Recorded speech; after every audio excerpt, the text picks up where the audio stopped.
Welcome back to some new petty revenge stories, where people have small victories over those that wronged them. I hope you had a great day. The first story is called Smile for the Camera. Back in the pre-cell phone/VHS tape era, my friends and I were renting a house next door to entitled douchebags. We were late 20s professionals, just getting started in our careers. They were stereotypical college guys. Lots of parties with music and drinking, but our house had good soundproofing and we had both their driveway and our driveway between us, so no big deal. The problem happened when football season started. We were near the stadium and they decided to make some extra money by selling parking spots. Not just in their driveway, in our driveway too. We told them to stop doing that. They did it again. We put trash cans in the way. They moved them and did it again. We told them that if they didn't stop it, we'd have any cars in our driveway towed. Their justification was, but you are not using the driveway. They did it again. We called a different tow company for each of the 5 cars that they had parked. They freaked out and started pounding on our door. I reminded them that they had been warned twice and had persistently sold something that didn't belong to them. I told them that they could either pay the tow truck drivers for the call out or deal with angry customers who had been towed and impounded. They paid the tow trucks. We are talking roughly $100 per car. Cash. That night, they got very drunk. They spray painted our house and tore open a bunch of trash bags and dumped them on our porch. As I'd said, this was before ubiquitous cameras and security surveillance. But since we were kinda expecting trouble with them, I borrowed a video camera from work and hooked it up to a VHS recorder with an 8-hour tape. None of them noticed the video camera that we had covering our driveway and porch. They each got a misdemeanor charge of malicious destruction. Our landlord got the cleaning costs out of their landlord, who got it out of them before terminating their lease. The next story is called Got Back on the Landlord. Well over a decade ago, we had a really bad landlord. We lived in a large old Victorian house that was converted into about 4 to 5 individual apartments. The landlord had installed the HVAC system himself. He had no idea what he was doing and did it wrong. It was a forced air natural gas system. His incompetence caused the exhaust pipe to melt and burn away, releasing the stuff into the building. We called the fire department, who shut it off and red-tagged the machine. It was cold in mid-January. A half day goes by with no response from the landlord, and things were chilly. Finally, we called an HVAC company to do the repair. At the time, about $650. Landlord calls back about 2 days later and flips out that we called the fire department and a contractor. He refuses to reimburse us for the repair. He bemoans us that he could have handled the issue. People like this aren't worth reasoning with or wasting time escrowing the rent in court. There was a coin-operated laundry in the basement. It was about $4 to do a load of laundry. My buddy and I got a case of beer and took apart the entire coin-operated hardware and rigged up some zip ties out the back of the machines. This way we could trigger the mechanical switch and do all the free laundry we wanted. All the tenants were updated on the laundry bypass and his actions. They were happy to save on free laundry. With 5 units doing about 3 to 4 loads per week, I'm thinking he lost about $60 to $100 per week. That guy would come to empty the coins and moan that no one was using his laundry machines. The third story is called A Call for You. Whilst at university, in the days when mobile phones were new and we still used the one payphone in our hall of residence on the ground floor, I was on a 6-week placement. If you failed it, you weren't allowed to progress to the next year, so it was really important. The guy in the room next to me kept playing his music at all hours and walking off to chat to his mates, leaving it playing. I and another friend, also on placement on our floor, politely asked him to be reasonable and keep the noise down at night, as we needed to sleep and be professional the next day on placement. He couldn't care less and we were getting really stressed about it. I was chatting about it to a friend who worked as a security guard at the university halls of residence, and he asked if I wanted to complain about it officially or off the books. I didn't want to cause my neighbor any official grief, even though he was being a jerk. Plus, I didn't want a confrontation or any comeback whilst on placement. My friend said, "Leave it with me and I'll fix it."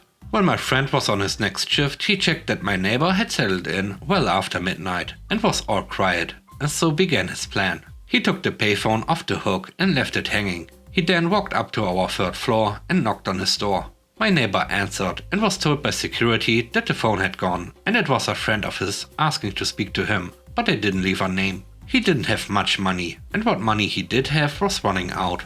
My neighbor ran downstairs and picked up the hanging phone. Just the pips. His friend had obviously run out of money. He walked back up and went to bed. My mate returned an hour later, knocked on his door, waking him, and told him his mate was back on the phone. He ran downstairs and was too late. His friend had run out of money again. He walked back upstairs and settled in. An hour later, the same thing. Only this time he realized what was going on and why. He apologized to my security friend and promised to keep his loud music to a decent level and time. The following day, the neighbor, to his credit, apologized and never kept us awake all night again.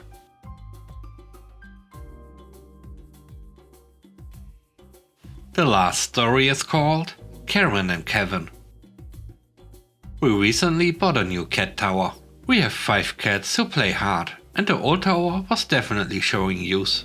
The cats had torn up the carpet, vomited in one of the cubes, and decapitated the hanging mouse. We set up the new tower, and after asking around our friends, we couldn't find anyone who wanted it. So we took it out to the curb to get rid of it. Large trash pickup was coming up, so we figured if anyone wanted it, they would have plenty of time to grab it before trash pickup. In our neighborhood, as long as the item is not on the curb for more than a week, you won't get cited for having trash in your yard. No big deal, right?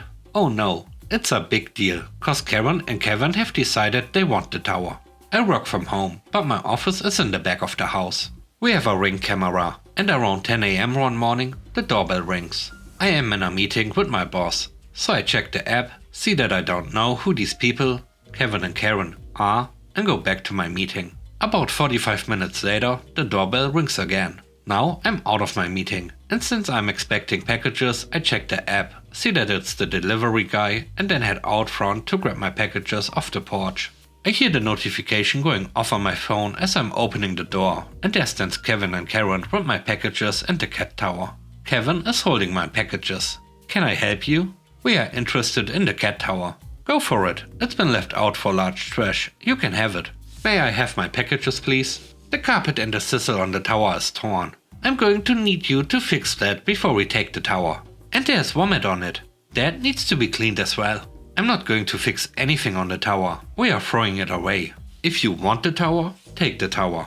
If not, it will be picked up later this week with large trash. Now, may I please have my packages?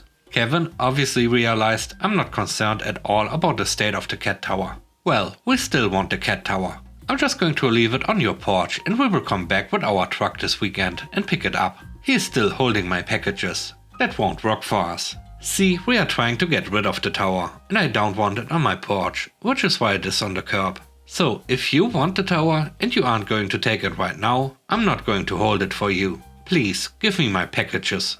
About this time, my phone started ringing and I needed to get back to work. But I wasn't going to leave without my packages. Just as I'm about to get angry with these people, my retired military, grizzled biker-looking neighbor pulls up in his pickup truck. He is a big pussycat, but is very protective of us and especially our 2 daughters. My neighbor calls over to me and starts heading over to where we are standing on my porch. I guess Kevin got nervous because at that point he shoved my packages at me and then said, "Well, just leave the tower on the porch and we will pick it up when we can." Yeah, that's not going to work for me. And when Kevin and Karen walk off, I turned to my neighbor and asked him to help me carry the cat tower back down to the curb. A little while later, I had to run an errand, and when I got back, the stupid cat tower was back on my porch. My kid, female 19, got back from class a little while later and asked why the cat tower is back on the porch. I told her the story. She rolled her eyes and groaned, and I went back to work. About 30 minutes later, she came into my office, laughing. "What did you do?" "Took the cat tower back down to the curb." "How? That thing is heavy as hell." "It was really easy. Once I took it apart and put all the hardware in the Ziploc bag that accidentally fell into the trash can with the used cat litter. So if Kevin and Karen want the cat tower, it's still available. But they will have to go dumpster diving for the hardware." Thanks for watching the video to the end.